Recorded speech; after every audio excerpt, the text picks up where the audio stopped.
Today I'm gonna give you 7 toughest lessons I had to learn producing over 1,000 video ads. I've seen brands lose tens of thousands ignoring these, so you may want to stick around to the end to make sure you're not wasting your creative budget. And if you wondered about these shoes, more on them later on.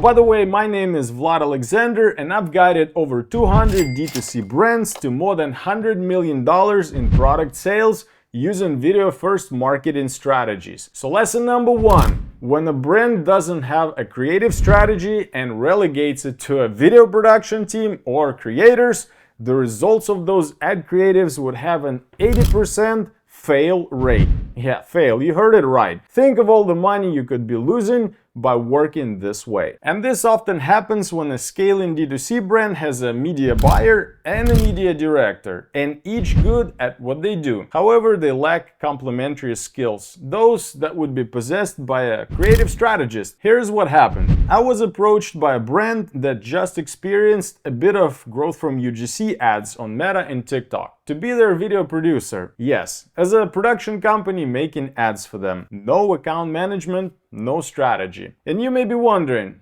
how so? Here's how it worked out. Their ad buyer saw some patterns of what worked on the account and relayed that information to their brand media director. Then the media director would just tell us, such and such a creator made a video for us like this and it performed for whatever reason. So make us 10 more like it, just add some twist to it. As a result, only 2 out of 10 performed. Then they started asking me for video ideas, basically making me a quasi-strategist with no access to performance metrics. This resulted in a lot of wasted time on both ends. My team and I were putting together pitch deck after pitch deck to only be put on hold or decline. Meanwhile, ad accounts were getting fatigued due to lack of new creatives. As a brand owner or marketer, here's what you need to do to avoid money wasted and time lost. Either build a creative strategy yourself or hire someone who understands both the numbers and the creative aspects. And this is not easy to do, by the way. If you hire a pure video production or creators, please provide them with strategy. Otherwise, you won't be happy with video performance results. And if you'd like to see more video like this one, hit the like button and subscribe. Lesson number 2. More often than not, your talent and their charisma will make or break ad performance on social media. I hear media buyers talking about ad formats way too often, but in my experience, finding a creators who your audience vibes with is gold. We worked with more than 20 different creators for our client Hungry Minds, but there was one particular actor, Joey, whose ads took off and converted like crazy. The ultimate guide to rebuilding civilization. For starters, Joey is a professional musician with 10 years of touring experience, and he is also a seasoned actor. Oh, hey, check this out.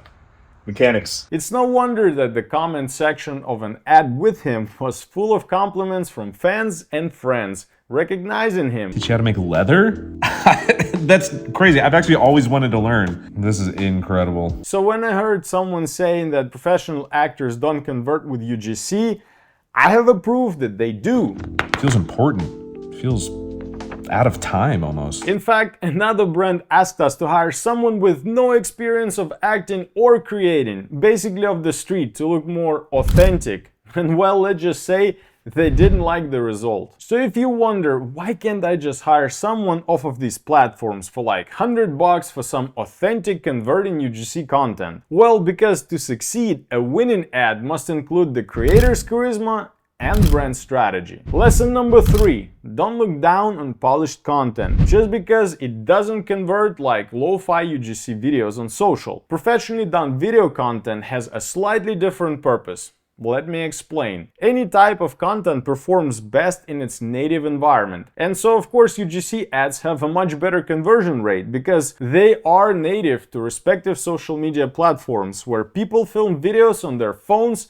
vertically and most without special preparation. UGC ads are camouflaged to look like native content and to disrupt users' scrolling pattern without them suspecting they are in fact being disrupted. A professionally done ad, however, instantly screams ad, so people just swipe through them. Now, when someone lands on your website or an Amazon product display page, they become warm audience. At this point, your polished content builds trust and also influences your customers' perceived product value, which results in higher chances of them buying your product and paying more, even if competitors' product is cheaper. If you're building your brand long term and looking to exit at some point, polished content also raises the perceived value of your company. Lesson number 4. The more expensive or complex your product is, the more video content your customer would want to consume to make an educated buying decision. Take a camera, for example. When I'm shopping for one, I watch YouTube reviews, brand videos, and even user video reviews on Amazon or B&H. As a result, the more expensive the item or service is, the longer it takes to make a buying decision. And I learned it the hard way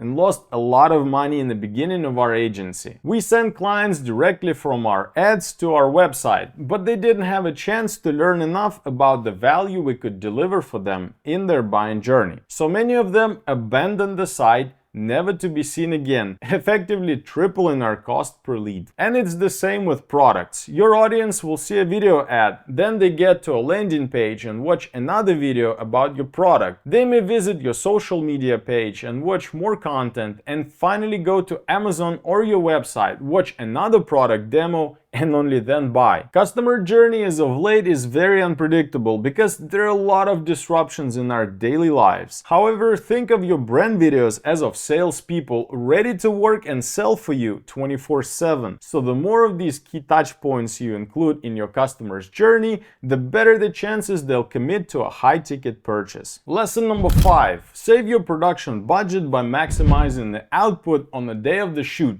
There's no reason why you can't shoot professional video and photo and UGC content all in one production day. My team does it all the time for our clients, and most recently we've shot all of the above formats and for 3 products while working with animals in less than 6 hours. The secret?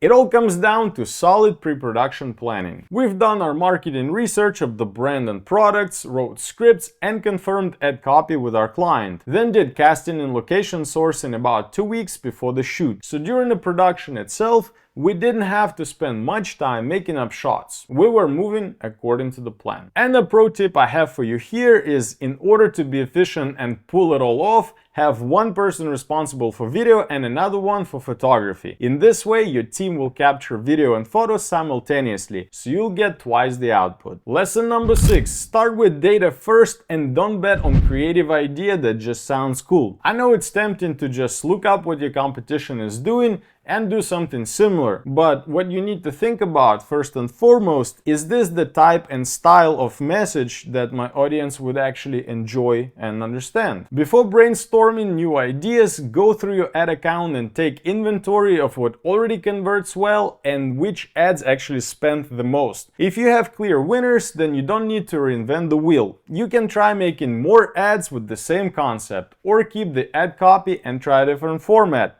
The ideas here are endless. If you have to start from scratch, do research about the market you're in and your audience. Find their interests and type of content they really like consuming. Look through your competitors' reviews. Note what people like and don't like about their products. Then use this information to make your ad copy stand out to your audience. Lesson number 7. Don't talk only about product features. Focus on the benefits instead. As a founder, you may be proud of your invention or a new product which you know is better than anything else on the market. But what about your customers? They only care about benefits they'll get by using your product, because they're investing in a better version of themselves. So let's take these cool shoes by Apollo Moda. Sure, they have nice color, and of course they're made of leather, and they feel very durable. Look at the thickness of this shoe sole. And why do you think a customer may choose these kicks? I recently had a strat session with the brand owner who told me that some customers choose these shoes to be visibly taller when the height is their concern, so that they can be more confident in approaching ladies at a party